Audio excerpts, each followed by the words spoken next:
ഈ കാണുന്നതും ഇനി കാണാൻ പോണതും വേറൊന്നുമല്ല, പാനിപൂരിയാണ്. അതെ, നോർത്തിൽ നിന്ന് ബിങ്കൂസ് നമ്മുടെ നാട്ടിലേക്ക് വന്നപ്പോൾ അതിൻ്റെ ഒപ്പം കയറി വന്ന നമ്മുടെ street food panipuri. Pattambi bus സ്റ്റാൻഡിൻ്റെ അടുത്ത് തന്നെ വരുന്ന ഈ പാനിപൂരി സ്പോട്ടിൽ വൈകുന്നേരങ്ങളിൽ നല്ല തിരക്കാട്ടാകാണ്.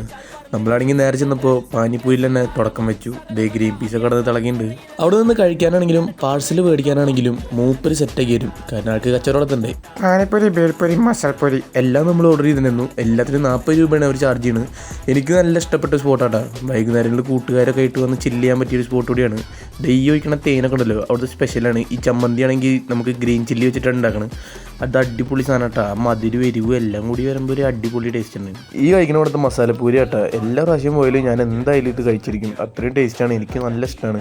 പിന്നെ ഹൈജീനെ പറ്റി പറയുകയാണെങ്കിൽ ഞാൻ ഇതുവരെ കഴിച്ചിട്ടുള്ള എല്ലാ പാനിപ്പൂരി സ്പോട്ടിൽ നിന്നും ഒന്നുകൂടി നന്നായിട്ട് ഹൈജീൻ തോന്നിയത് ഈ കട കൂടിയാണ്. പാനിപ്പൂരി ലവേഴ്സ് എന്തായാലും പോയി ട്രൈ ചെയ്യുക. Do check it out. Okay, by.